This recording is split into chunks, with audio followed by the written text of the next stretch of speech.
يا اهلا وسهلا. ايه رأيك لو قلتلك انك بتحتفظي في بيتك بالحاجات اللي بتمنعك من الاحساس بالراحة والسعادة والهدوء؟ يا ترى لاحظتي قبل كده ازاي ان في حاجات ممكن تستنزف طاقتنا من غير ما نحس؟ هقولك النهاردة على 3 حاجات محددة لازم تقومي دلوقتي تتخلصي منها او تبدأي من النهاردة تتخلصي منها. والفكرة مش بس زيادة المساحة، لكن الموضوع له علاقة براحتك وسعادتك والهدوء والسلام النفسي لكل اللي عايشين في البيت. وهتكتشفي ازاي ان التغييرات الصغيرة ممكن تغير مشاعرك ناحية بيتك بطريقة لا تتوقعيها. كتير من الناس على مدار سنين بيجمعوا حاجات بتسبب الفوضى وبتسرق منهم راحة البال، بل ممكن تأثر على صحتهم النفسية.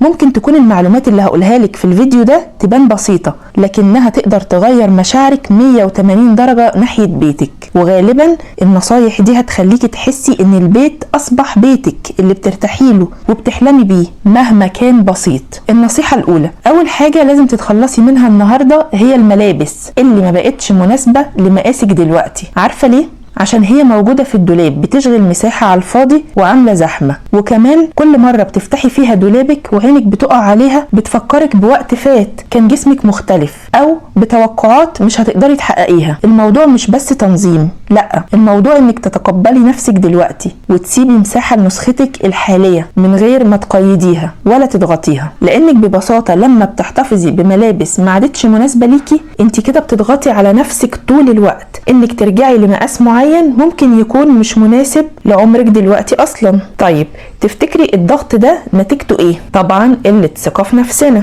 والحل، اتخلصي من كل القطع اللي ما بتقدريش تلبسيها بشكل مريح، ولازم تكوني صادقة مع نفسك. القطعة اللي ما عادتش مريحة بالنسبة لك جه الوقت انك تتخلصي منها. تخيلي هتحسي بايه لو فتحتي دولابك ولقيتي بس الملابس اللي بتقدري تلبسيها بشكل مريح. اتبرعي بيها لحد محتاجها وهيستفيد بيها اكتر منك، وبكده هتفيدي غيرك وهتستفيدي كمان. مساحة اكبر في الدولاب، وقت اقل وانتي بتدوري على لبس مناسب، والاهم ضغط نفسي اقل على جسمك. هيتحول دولابك لمكان موجود فيه امكانياتك بدل من مكان موجود فيه الاحباطات اليومية. لما تفتحي الدولاب وتلاقي الملابس المناسبة اللي بتلبسيها فعلا، بس هتلاقي يومك بيبدأ براحة اكتر، ومشاعرك ناحية نفسك هتتحسن كتير. النصيحة التانية، الحاجات المكسورة اللي ناوية تصلحيها يوما ما. تعالي نتكلم عن كل الحاجات البايظة والمكسورة والعطلانة واللي ما بقتش بتشتغل فعلا،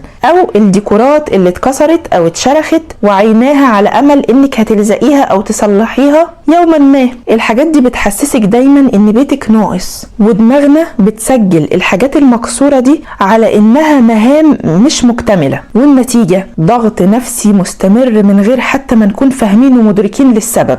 الحكاية بتبقى بالظبط كأنك عايشة وسط تنبيهات بصرية لحاجات المفروض تعمليها لكن انت ما بتعمليهاش. مخك بيسجل دايما ان انت عايشة وسط مهمات ناقصة. والحل، خدي لفة في البيت، حددي كل الحاجات المكسورة او العطلانة، وخليكي واقعية وصادقة مع نفسك عن الحاجات اللي هتصلحيها فعلا. يعني مثلا لو مكسورة او عطلانة من اكتر من 3 شهور فغالبا مش هتستخدميها تاني، او لو تكلفة تصليحها اكتر من نص سعرها يبقى تصليحها غير مجدي. وفي حاجات اصلا احنا ما نعرفش حد يصلحها او ما نعرفش طريقة لتصليحها. الفايدة من الخطوة دي مش بس التنظيم، ولكن الموضوع له علاقة بالاحساس بالانجاز، وكأنك اخيرا انهيتي مهمات مؤجلة ومعلقة. عقلك هيرتاح وبيتك هيكون مريح وهادي، وهتقدري تسترخي اكتر في بيتك. النصيحة الثالثة، المستندات والاوراق القديمة الغير مهمة. زي ايه؟ الفواتير القديمة، الكتالوجات بتاعت الاجهزة اللي خلاص عطلت،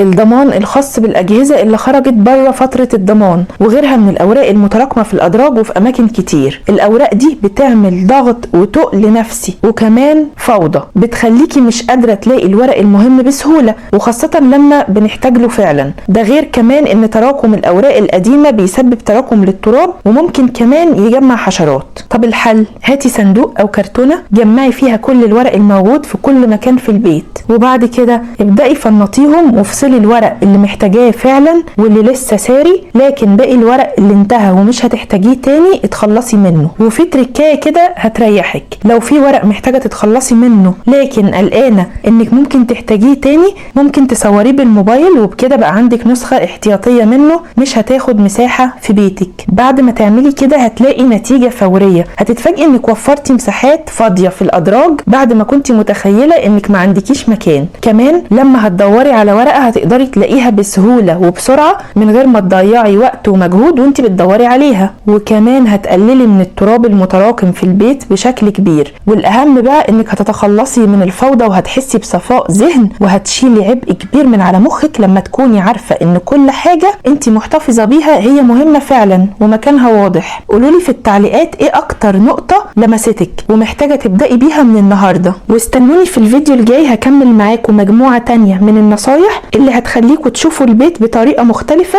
ويكون فعلا الملاذ الآمن والمريح. وافتكري ان كل حاجه بتتخلصي منها هي خطوه لحياه اكتر بساطه وتنظيم. ابدأي النهارده واختاري حاجه من اللي قلناها وخصصي بس نص ساعه 30 دقيقه للمهمه دي، وهتتفاجئي من مشاعرك بعد ما تخلصي. لو عايزه تغيري بيتك البدايه بتكون بحاجات بسيطه زي كده، ولكن نتائجها بتكون كبيره ومستمره معاكي. وخليكي متاكده ان سعادتك بايدك انتي.